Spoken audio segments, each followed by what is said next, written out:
From Kern Government Television, welcome to this week's Kern County Board of Supervisors meeting, originating from the County Administrative Center located at 1115 Truxtun Avenue, Bakersfield, California. Kern County's vision is to create and maintain a customer-centered county government designed to garner the confidence, support, and trust of the people we serve. Today's Kern County Board of Supervisors meeting will convene momentarily.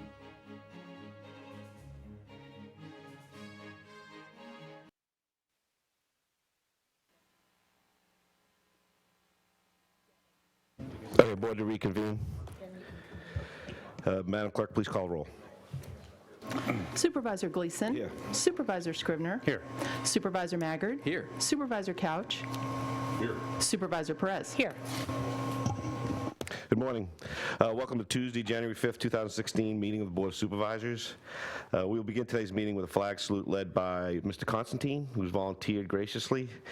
Following the flag salute, please remain standing for a moment of prayer, silence, or meditation, whichever you prefer. Please stand, salute, and pledge. I pledge allegiance to the flag of the United States of America and to the republic for which it stands, one nation, under God, indivisible, with liberty and justice for all.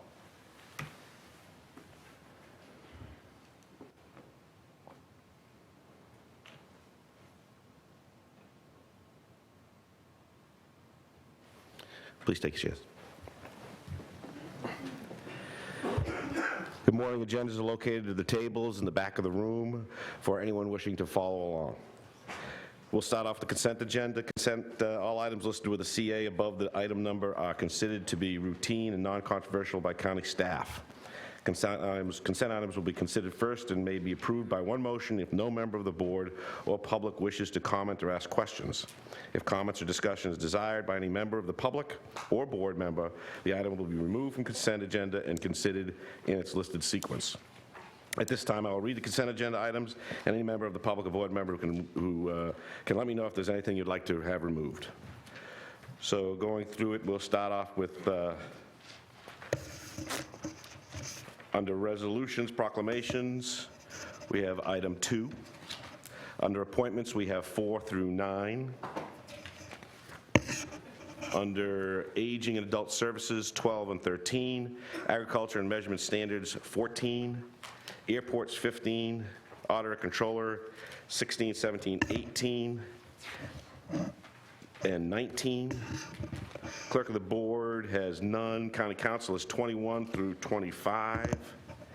District attorney has 26 through 30. Fire department has 34 through 36. Human services, 37. Kern Medical Center has 39, 40, 41. Mental health services, 42 through 47. Probation department is 48. Public health services are 49 through 52, 53, and 54. Sheriff's department is 55 and 56. I'll look for a motion on consent. Or first, I'd ask if anyone would like to have any of these items pulled from the consent agenda. Anyone in the public? Any board member? Move approval of the consent agenda. Second. Cast your vote. Motion is approved. All ayes. Outstanding. Resolutions, proclamations. We're going to do one. We're going to honor Supervisor Couch for a great year last year and his contributions to Kern County, but we've decided for a good reason, his health is not feeling too good today, that we're going to continue that for next week. So we're looking forward to doing it, but we're going to do it next week. And I need a motion on continuance. Motion. Second. Please cast your votes. Thank you. The motion is approved. All ayes. Thank you. Number 3, proclaim January 2016 as Human Trafficking Awareness Month in Kern County. Proclamation will be made by Supervisor Maggard. Motion to approve the proclamation. Second. Cast your votes. Motion is approved. All ayes.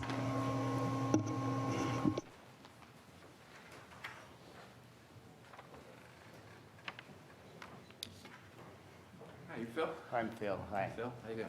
Good. Thanks for joining me. Hey, thank you. Sorry, I only gave you half a hand. Hey, there you go. And are you going to introduce some other folks when we're? I am, yes. We Very have a good. small group. The weather obviously affected it, but Yeah. we do Oh, have a group over here. though, it'll be so, plenty, yeah. okay. And Heidi, I saw Heidi somewhere. Heidi's not, you're going to be over there, okay. Colleagues, good morning. It's good to be with you. Happy New Year. It's always good to be back in the swing of things. I'm joined by Phil, do you pronounce your last name Gasley? Gaisley. Gaisley. Come on up closer. And we're going to talk this morning about something that's very serious, but it is something that we need to face and discuss and not allow it to kind of hide back in the shadows, because it's going on all around us and we need to talk about it. In fact, 6 blocks from where we're standing, I'm not going to name the street, but they're in a residential neighborhood just 6 blocks from here. Human trafficking is going on as we speak today. It's one of the areas what happens, so we need to be aware of it. January is Human Trafficking Awareness Month in Kern County, and we're making that declaration this morning. The Kern Coalition Against Human Trafficking has over 50 members. It's a rapidly growing effort to make us aware of the consequences of human trafficking. Human trafficking is the fastest growing criminal enterprise on the planet. That struck me profoundly when I heard that the first time. The fastest growing criminal enterprise on the planet. It is practiced by such stellar reprobates as ISIS and by the deadbeats on Union Avenue and other places in our community that are dragging young women and mothers and their children into a life that is unimaginable. So what we're doing this morning is talking about making the public aware of this, and we do that by making a proclamation declaring this month to be the Human Trafficking Awareness Month, and I'm going to let Phil talk to us here in a second about a little bit more about it. But this is a proclamation from the Board of Supervisors. As we represent the County of Kern and the State of California, we've officially proclaimed January 2016 as Human Trafficking Awareness Month in Kern County. It's been into our minutes as evidenced by the signature of our brand spanking new, freshly minted Chairman of the Board of Supervisors, Mick Gleason, on this, the 5th day of January 2016. Great. Thank you for what you're doing. Please don't give up, and please tell us a little bit more about what's going on. You bet. Thank you very much. Oh. Do you want to take a picture there? Thanks. Thank you. It's very rare that I make a speech that is a written one, but for respect of time, I'm going to rarely do that this morning. On behalf of the Steering Committee of the Kern Coalition Against Human Trafficking, I would like to thank the Board of Supervisors for today making the month of January in this year 2016 Human Trafficking Awareness Month. This is the 3rd year of this recognition, and we hope that it continues in the years to come. We have a number of key events taking place this month. In addition to today, we will be showing the full-length premiere of the film, The Traffic Life, about the stories of trafficking survivors in Kern County on Thursday night at the Fox Theatre at 7 p.m. There is a concert prior to the film, and the doors open at 5:30, and tickets can be purchased at the door. On Friday, we will have an annual awareness event at the Liberty Bell, and in which we will also receive a city proclamation and also be sharing more information with the media. We will then be conducting through the rest of the month a poster campaign that will be starting on the 23rd of January. Human trafficking is a crime where one victim is too many. The message we want to send in this important month is that human trafficking is not just somewhere else. It is here in our communities across the county. We also wish to make people aware that though human trafficking of foreign nationals is a sad reality, Americans trafficking Americans is a much more common occurrence. KCAT, the Coalition Against Human Trafficking, is committed to facilitating a comprehensive approach to combating human trafficking in Kern County. Human trafficking in Kern County looks like pimping, domestic servitude, and magazine sales crews, among many other forms. As previously mentioned, there are currently 50 organizations connected to the coalition in some way at this moment. I cannot discuss specific cases, but will tell you that I have traveled throughout the world focusing on this issue for many years, and some of the most traumatic things that have been done to both adults and children that I have seen are things that have happened right here in Kern County. In our formal data collection process, which is limited in its scope, as of the end of this year, 130 people have been formally identified as victims of human trafficking in Kern County in 2015. The number of those in terms of labor trafficking victims was 7. The number related to sex trafficking, 123. The number that U.S. citizens and residents, 117.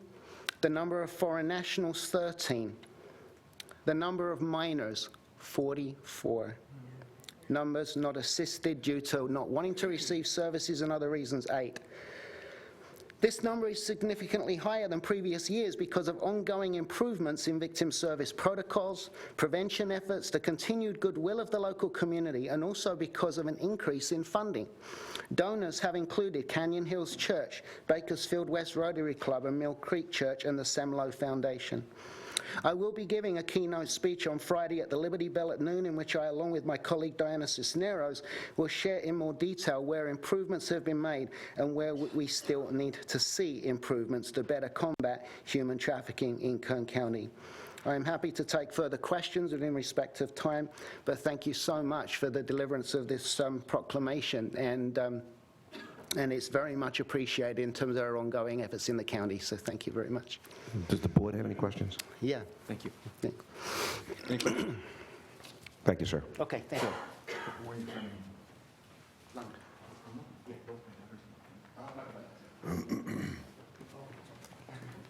So nice to hear someone with a more unique accent than mine.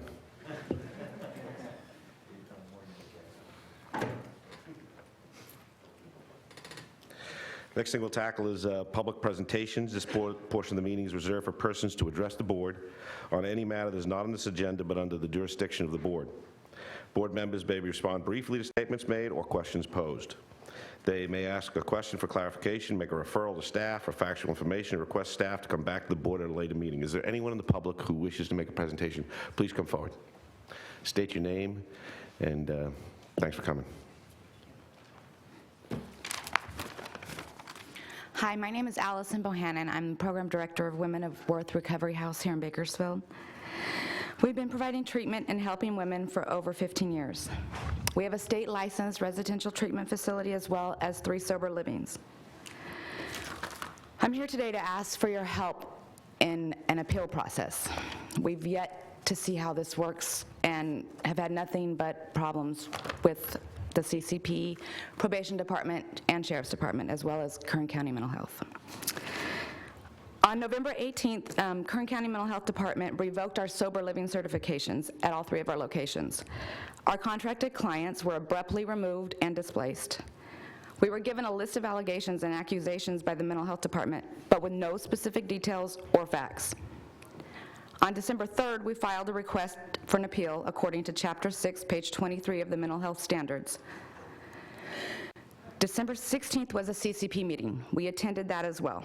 We asked there for the right to a fair appeal process and for the basic right to know the specifics regarding the allegations and accusations that were made against us that they used as a basis to revoke our license. At the meeting, Supervisor Perez was also present via conference call. She raised some questions regarding the appeal process. The board would not answer questions on record, stating they would be discussed in closed session. The board then no longer let Ms. Perez participate in the meeting as a member because the conference call allegedly had not been pre-approved. Public Defender Moore raised concerns as well, seeing that the awards for the AB 109 grant cycle were about to be announced during the meeting. His concern was that we may have been granted an award if the county did not revoke our certifications. If it is resolved that this was wrongfully done, legal issues could and would arise. He suggested that they hold off on awards until this matter was cleared. The board went into closed session, returned, stating that they were going to go ahead with the awards and that there was enough money left over to fund our project and that we should just let the appeal process work. So on December 21st, we received a letter from the Mental Health Department with regards to our request for appeal. They stated that their decision to revoke our certifications was based on information provided to them by the Sheriff's Department. And if we wanted details, we were directed to call Lieutenant Voth or Sergeant Kessler at the Sheriff's Department. We've still been given nothing in writing, no report, nothing. So, by the request of the Mental Health Department, a request was sent to the Sheriff's Department via email. Our Executive Director, Mr. Bohannon, placed a call to the Sheriff's Department as directed. He first spoke to Lieutenant Pluki. Mr. Bohannon requested the report that was used and provided by Mental Health as the basis for revoking our certification prior to November 18th. Lieutenant Plugi explained that he would provide the report to him, but it was above his pay grade and could not do so.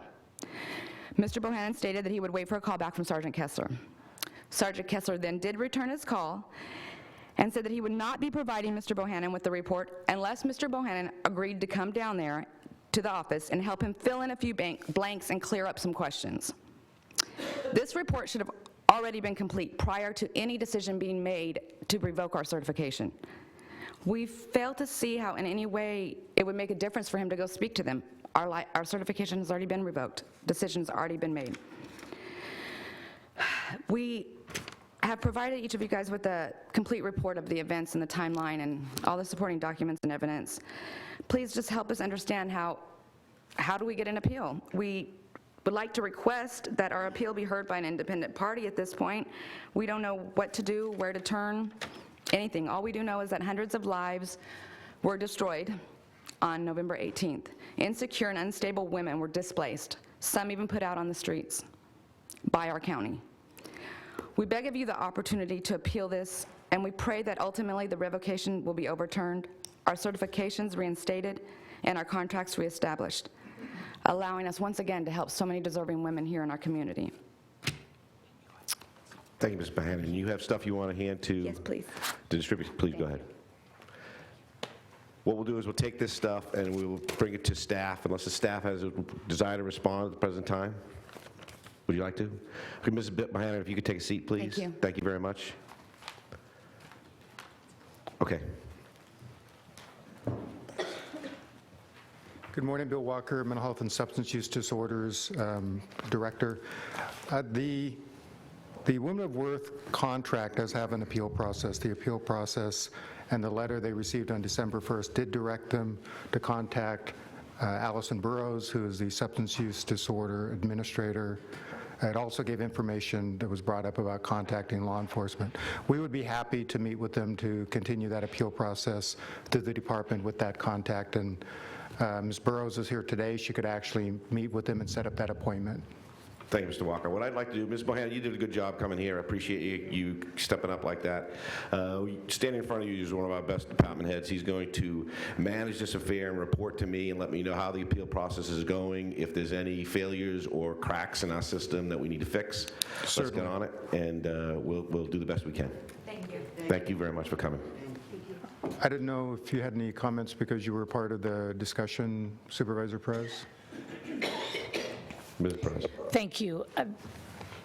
Where are you procedurally in the appellate process or in the appeals process?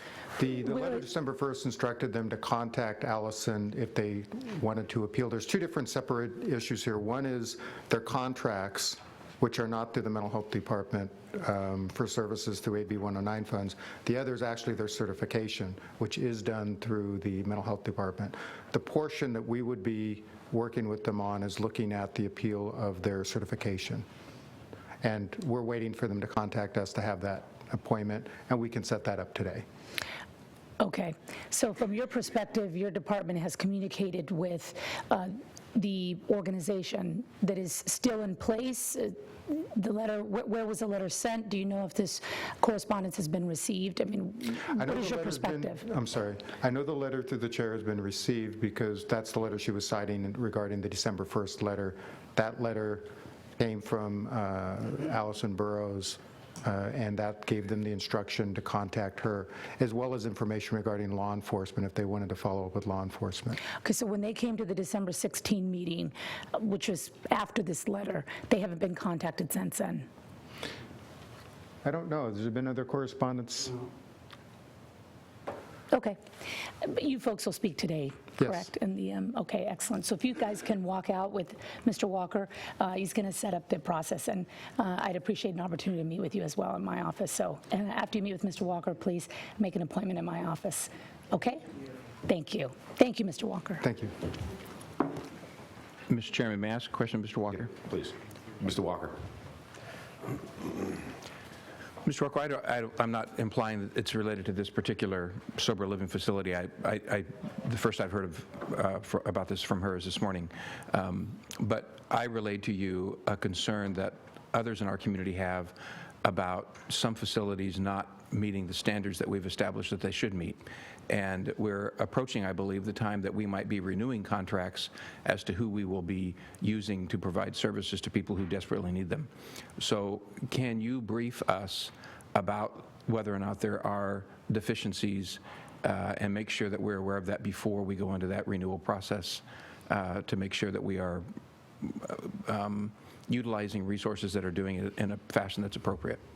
Supervisor Maggard, through the chair, certainly we can do that. We do have a process that has annual reviews and also spot reviews that include law enforcement and probation because they place people through AB 109 funds in these facilities.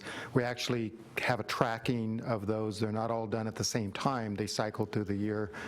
And depending on the board's preference, we could provide more information. And certainly if there are facilities that may be revoked, we can provide that information ahead of time.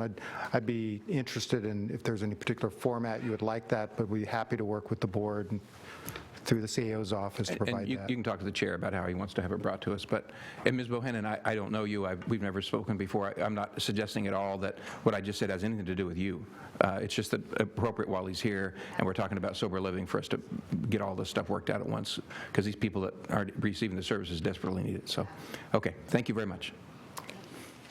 Thank you, Mr. Chairman. And thank you, Mrs. Bohannon, for coming in. Anyone else for public presentations? How about the board? Any announcements or reports from board members? Okay, moving on to the agenda item number 20, clerk of the board. Proposed addition of one deputy clerk of the board 2 position to budget unit 1030 effective January 5th, 2016. Mrs. Krause. Thank you, Mr. Chairman, members of the board. The clerk of the board's office requests your approval of this position in order to meet its mandated responsibilities. As you are aware, this office has operated with reduced staffing for the past 5 years and has struggled to keep most of the mandates for the office functioning on an acceptable level. Further diminished staffing levels, including unexpected and prolonged medical leave, have made it impossible for staff to keep up with day-to-day workload experienced within the office. This position will immediately take over board meeting agenda duties for the 9 a.m. session and meetings at Kern Medical Center, and will serve as backup to morning, afternoon, and assessment appeal board clerk functions, and will handle accounting, in-depth research requests, records retention and destruction duties, and boards, commissions, and committees appointment tracking duties once the employee on leave returns. The annual cost of the position is $97,000, including benefits. It's anticipated that the net general fund cost for the position will be $48,500 for the current fiscal year, which the department will absorb by using available budget-saving incentive credits. The County Administrative Office does concur with this action, and therefore it is recommended that your board approve the addition of one Deputy Clerk of the Board 2 position to Budget Unit 1030, effective immediately, and refer the matter to the Human Resources Division to amend the departmental positions and salary schedule. This concludes my report, and I'm available to answer any questions. Thank you, Ms. Krause. Any questions? Open it to the public for comment, concerns, or considerations. Close the public hearing, bring it back to the board, and your thoughts.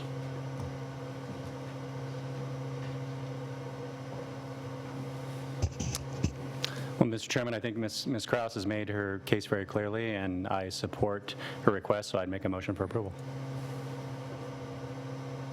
Second. Please cast your votes. The motion is approved. All ayes. Thank you. Moving right along to item 31, Fire Department. Proposed creation. We got 3 items here. We're going to hear all 3 of them concurrently, discuss them concurrently, and then vote on them individually. So the first one, item 31, proposed creation and addition of one new classification of a wildland fire defense planner position, item 4555, and deletion of one fire captain CA position in budget unit 2415, effective January 12th, 2016. The second one we're going to hear is a proposed addition of one warehouse supervisor position and deletion of one fire engineer CA position to Budget Unit 2415, effective April 6, 2016. And the third is going to be item 33, proposed creation and addition of one new classification of a federal excess property coordinator position, item 0474, and deletion of one fire equipment mechanic position in Budgetary Unit 2415, effective January 5th. Mr. Marshall, Chief Marshall. Chairman Gleason, members of the board. The first item is a proposed addition of a wildland fire defense planner and the deletion of one fire captain. As your board's aware, the last 4 years, Kern County and the state of California has been in unprecedented drought. And even though we're receiving rain today, that will cause the grass to grow, which will present a whole new problem next fire season. It's often been said for every dollar that we spend in fire prevention activities comes back to us in over $100 in savings in suppression cost. By having a wildland fire defense planner, we will have an expert in hazard reduction, dealing with our tree mortality that is throughout the county, a person that will be able to do comprehensive fire protection plans for our wildland communities, and also help us meet laws and regulations that we're required to follow, such as CEQA mitigation, prior to doing any of these plans. This wildland fire defense planner will actually be out on the front lines with us during wildland fires, providing expertise on where the fire breaks have been established, and then after the fire burns through, being able to give us a detailed analysis on what we need to do to rehabilitate the burned area. Our proposal is to delete a fire captain, and these two positions will be equal in salary and benefits, so there's no fiscal impact.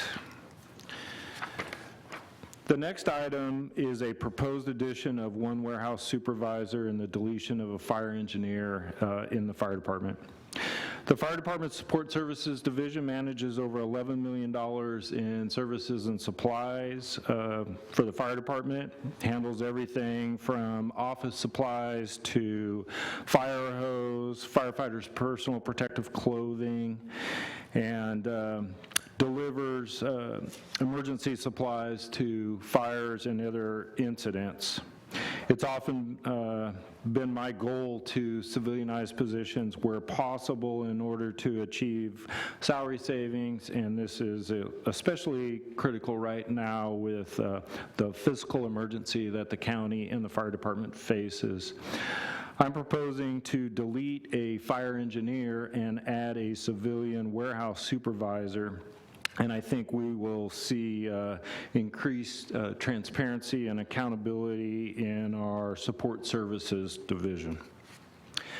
The last item that I'm presenting is a proposed addition of a new classification for a federal excess property coordinator and the deletion of one fire equipment mechanic's position. For over 20 years, the fire department's been involved in the federal excess property program. That's where federal equipment, supplies, fire trucks, consumables are given to local governments in order to support their operation. We're able to participate in this program through our contracts with CAL FIRE and the U.S. Forest Service. And over the years, we've received over 470 pieces of accountable items. That includes our 2 firefighting helicopters, bulldozers, fire trucks, pickup trucks, other support vehicles, and additionally millions of dollars in consumables, everything from pencils, paper, cleaning supplies, everything it takes to run a business. Previously, we had 2 full-time positions dedicated to this program. As a result of a retirement and a separation, we no longer have those personnel working for us. One person did come back as a retiree and work for us to help us out, but has since left the fire department. This position is absolutely critical due to the accounting and auditing that must be completed, and I can tell you right now that we are 100% accountable for these nearly 500 pieces of inventory. And we also have to manage the program cradle to grave. When we're done with an item, we just can't give it back or dispose of it. We have to go through a process. So it is a very comprehensive program that must be managed, and if we do not manage it, we run the risk of being removed for the program. And as I've said, millions of dollars worth of equipment and supplies have been received over the years. The proposal is to add this new classification and take and delete a fire equipment mechanic. Although this position does impact our budget nearly $7,000 in this fiscal year, the savings of the civilianization of the warehouse manager brings a savings of nearly $25,000 this year, and over the course of several budget years, we will see tremendous amount of savings. So that's all these programs work together, and we feel that by doing this, we'll have increased accountability, transparency, and better respond to the needs of our citizens who look for us to protect their homes in the event of wildland fires.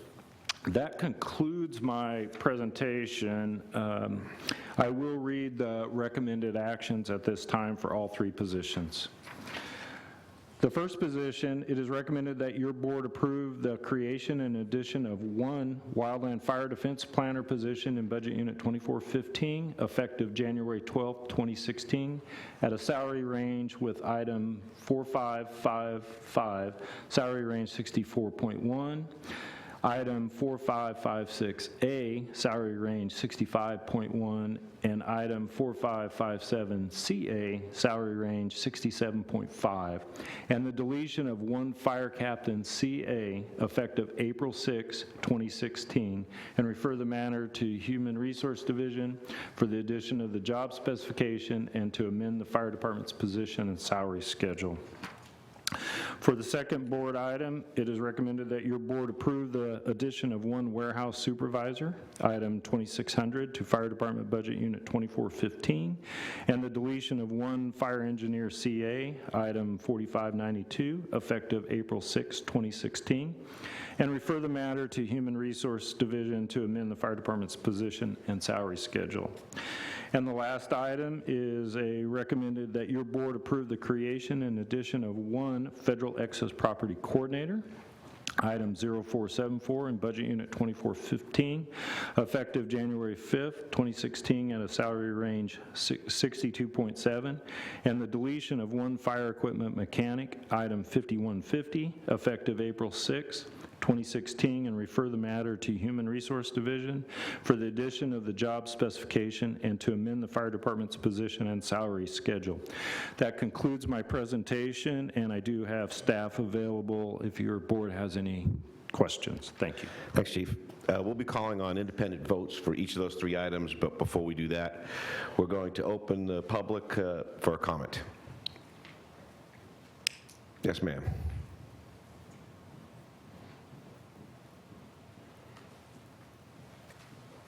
If you'd please identify yourself, Judy, and spell your name.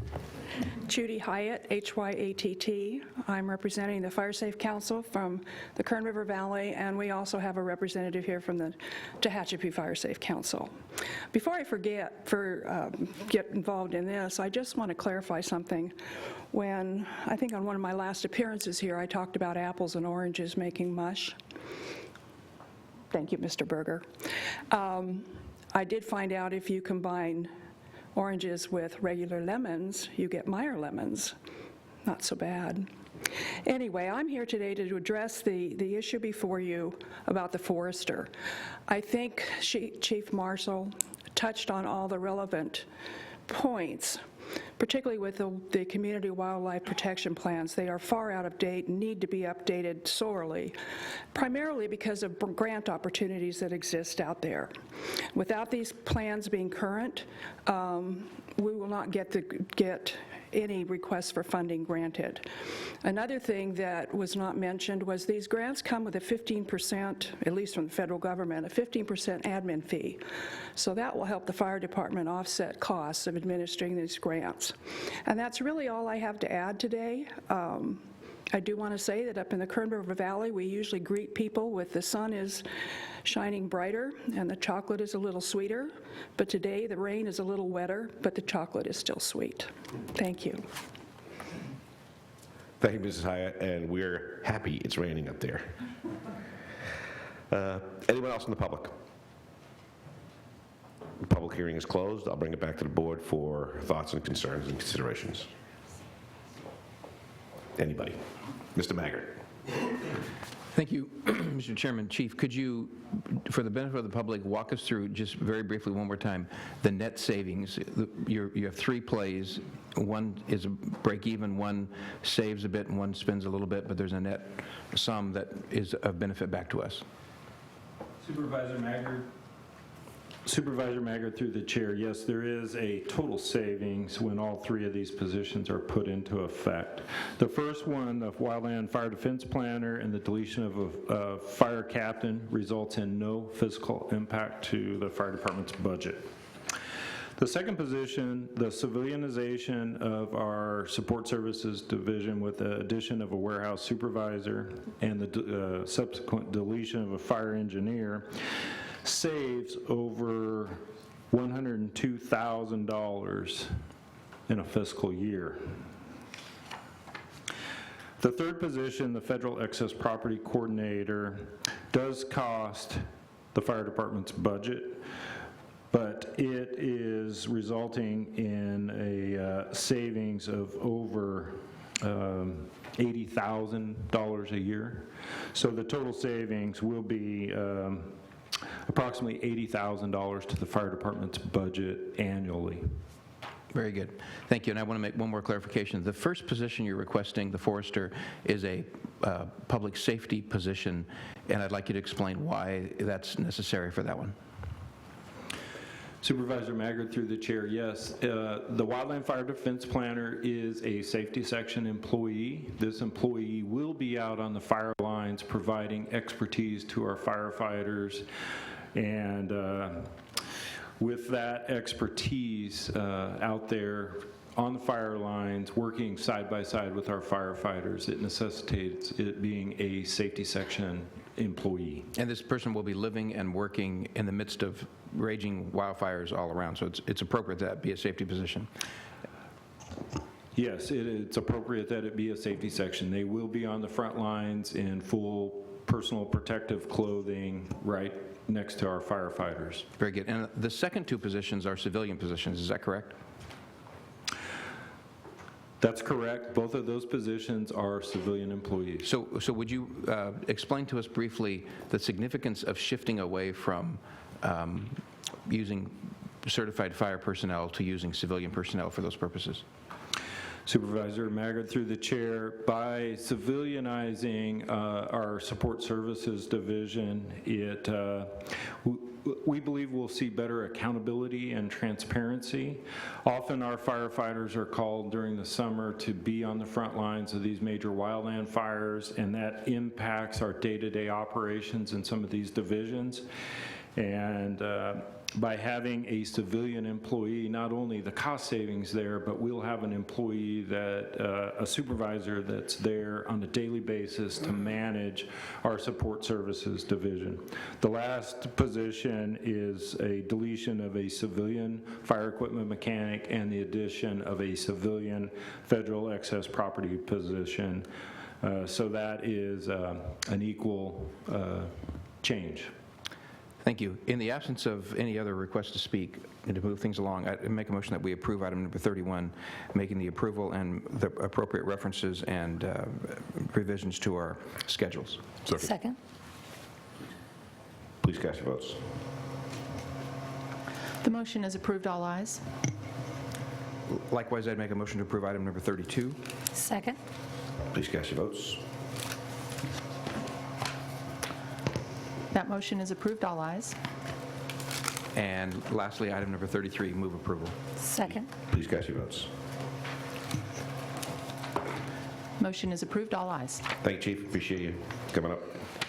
Next one is Kern Medical Center, item 38, request to employ retired county employee Cherry Mudrick, RN, waiving the 180-day waiting period to fill a critically needed position as a per diem hospital staff nurse 2 at the rate of $49.57 per hour for a period not to exceed 120 working days or 960 hours, whichever occurs first in a 12-month period, expiring June 30th, 2016. Mr. Judd.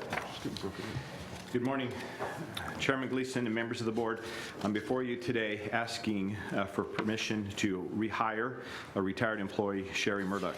The California Public Employees Pension Reform Act requires that retirees returning to work as retired employees wait 180 days after retirement before returning to county service, unless the employer certifies the appointment to fill a critically needed position and the appointment has been approved by the governing body of the employer in the public meeting. Ms. Murdoch is a nurse in our neonatal intensive care unit. Currently, we are understaffed in that unit, about 14 FTEs that we then have to go out and secure traveling or register nurses. That brings additional cost to the county and to Kern Medical Center. In addition, Mrs. Murdoch is trained to enter data into the California Perinatal Quality Care Collaborative data, and that is a pressing matter. And so we seek permission today to have your approval to hire Ms. Murdoch back as a retired employee in the hospital staff nurse 2 position. Thanks, Judd. Any comments, questions? I'll open it up to the public for your questions. Any public comments? We'll close the public hearing, bring it back to the board for your thoughts. Move approval. Second. Please cast your votes. Motion is approved, all ayes. That brings to a conclusion our meeting, and we're looking forward to convening and looking for a vote to convene for a closed session. So moved. So ordered. Done.